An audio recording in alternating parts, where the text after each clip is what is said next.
Hello guide ल बोल। Hello guys, आज हामी चाहिँ एन्जल गार्डन घुम्न आएको है। अनि तपाईँहरूलाई एन्जल गार्डनमा पुग्ने देखिन्छ के मिल्छ हो चाहिँ देखाउन तयार चाहिँ हामीलाई हेर्नु होला हाम्रो यो भिडियो।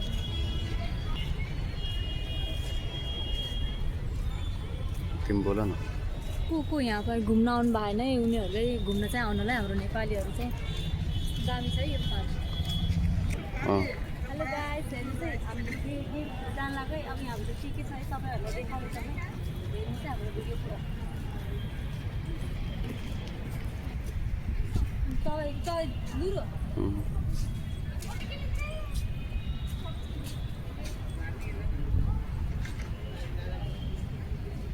हेलो गाइस, यहाँ चाहिँ अनि एउटा नृत्य हुन्छ है इन्डियाको कल्चरहरूको बारेमा होइन।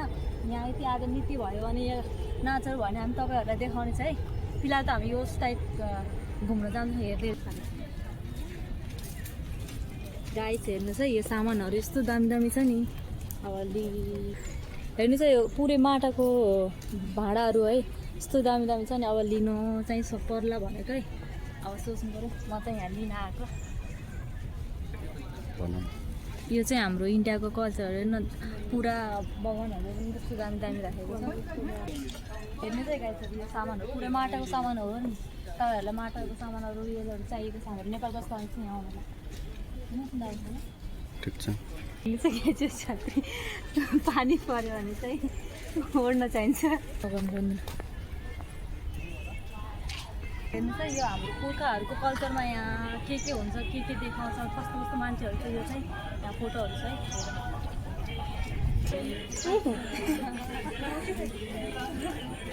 तपाईँले अरू चाहिँ नसोच्नु होला नि फेरि। हेलो गाइस, हाम्रो चाहिँ दसैँमा जस्तो हाम्रो जमराहरू लगाउँछ नि, यहाँ चाहिँ दसैँमा चाहिँ यस्तो गर्छ है। यो चाहिँ एक उदाहरण देखाएको है। हामीहरूले चाहिँ यो हेर्न पाउँछ सधैँ दसैँमा। यो चाहिँ हाम्रो फ्यामिली नै सोच्नु है, एउटा हेर्नु ऊ हाम्रो मम्मी बसेछ, हाम्रो सासु। यसलाई चाहिँ के भन्छ है, हलो जोत्ने भन्छ। तपाईँहरूकोतिर कहीँ के भन्छ नक्ली हो कि सही हो? रियल हुन्छ। यो चाहिँ के हो मैले बुझिसकिनँ है। तपाईँहरूले भन्नुलाई यो चाहिँ के हो? यो बिचमा चाहिँ शिवजी पार्वती देख्नु भएको। अब दाइ चाहिँ के हो थाहा भएन। घुमेर नि जान्छ भित्र। गाइस, यो चाहिँ म सानो घर पनि खेलेको अवस्था है। यो चाहिँ हाम्रो ससुरको। हाम्रो मम्मी चाहिँ उता लुरोलाई ल्याएर गोदीमा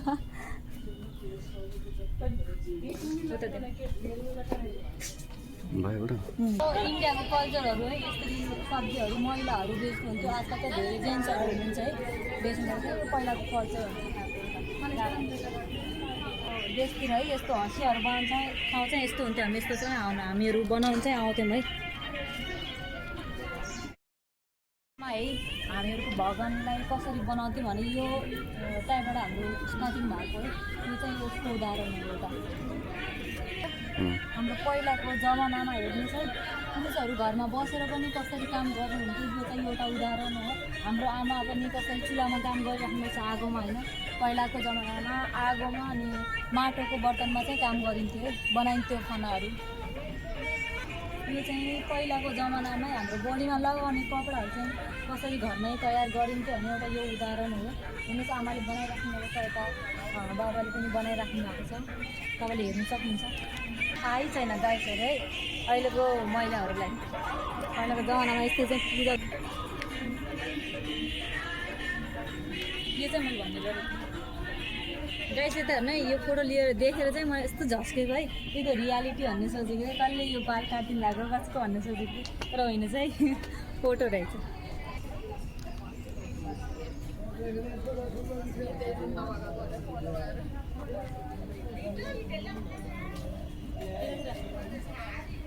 गाइस, यता हेर्नु चाहिँ पहिलाको हाम्रो घरहरू कस्तो हुन्थ्यो नि, यस्तो टाइपको घर हुन्थ्यो कि यस्तो दामी देखिन्छ नि यो घर। अहिले कहीँ पनि देखिँदैन त्यस्तो घर।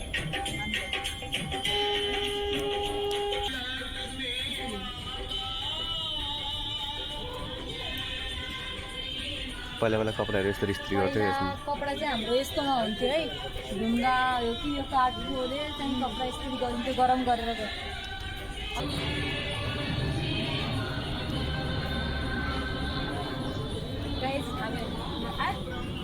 हामीहरू चाहिँ यो हेरेर चाहिँ निस्केको है यो पहिलाको कल्चरहरू हेरेर अब नेक्स्ट चाहिँ अर्को भिडियोमा हेर्नु ल मैले नै भनिदिन्छु भन्नुभन्दा पहिला नै यो चाहिँ गोपीहरू नुहाउँदाखेरि चाहिँ के भन्छ नुहाउने बेला कपडा चोट अनि नुहाउँदाखेरि चाहिँ होइन गोपीहरूका कपडा कृष्णजीले चोरी गरेर उता रुखमा चाहिँ जानुहुन्थ्यो अनि एउटा हामीहरूले कहानी सुन्थ्यौँ है वो चाहिँ कहानीको एउटा रियालिटी एउटा पुतला चाहिँ बनाएको छ है अनि उहाँ चाहिँ कृष्ण अनि राधाजी हुनुहुन्छ अनि यतातिर चाहिँ गाई अनि राधा कृष्णजी हुनुहुन्छ है अनि यहाँभित्र त गएन उता चाहिँ हाम्रो टोटकजी हुनुहुन्छ अनि यो हो है अगाडि चाहिँ देखाउँछ आजकल जस्तो सुविधा हुन्थेन नि त पहिला हामीहरूले चाहिँ हाम्रो पुर्खाहरूले चाहिँ यसरी पानी निकाल्नुहुन्थ्यो कुवाबाट यो स्टाइल थियो हेर्नु चाहिँ तपाईँहरूले पनि हेर्न सक्नुहुन्छ जुम गराएर देखाइदिनुहोस्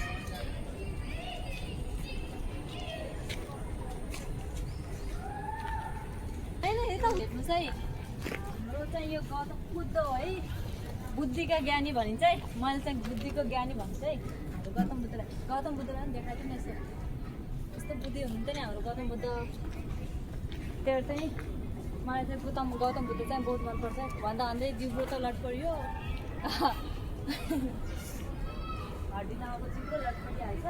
गाइसहरू यो चाहिँ रियालिटी होइन है बनाएको एउटा उदाहरणभित्र दिएको छ है थोरै उदाहरणहरू हामी जति सक्छौँ त्यति चाहिँ हजुरहरूलाई देखाउनेछौँ आउनुहोस् भित्र चाहिँ हामी जानेछौँ सुइक्क आउनुहोस् है हेर्न के हो स्टार्टिङमा चाहिँ मेन गेटमा चाहिँ यो पछुवा हुनुहुन्छ है यसलाई चाहिँ के को धनी मानिन्छ है अनि भगवानको रूपमा मानिन्छ भनिन्छ है तर तपाईँहरूले गाइस कमेन्टमा भन्नुलाई अनि यताबाट हेर्दाखेरि चाहिँ यो राइट भयो यो लेफ्ट साइडमा चाहिँ यो चाहिँ के हो है मैले बुझ्न सकिनँ है यो के हो यो चाहिँ के किरा जस्तो देखिन्छ है पहिलाको हाम्रो नेपालमा हो कि यो मतलब पुरा देशमा चाहिँ यो सैनिकहरू चाहिँ यस्तो हुनुहुन्थ्यो है हेर्नु चाहिँ एउटा उदाहरण एन्ड गरौँ गाइस यो भिडियोलाई चाहिँ यहीँ तक हामी एन्ड गर्न सक्छौँ हेलो गाइस अब चाहिँ हामीहरू एन्टन गार्डन यो के भन्छ यो घुमेर आइसकेको हामीले है अब हामी जान लागेको यो चाहिँ हेर्नुहोस् है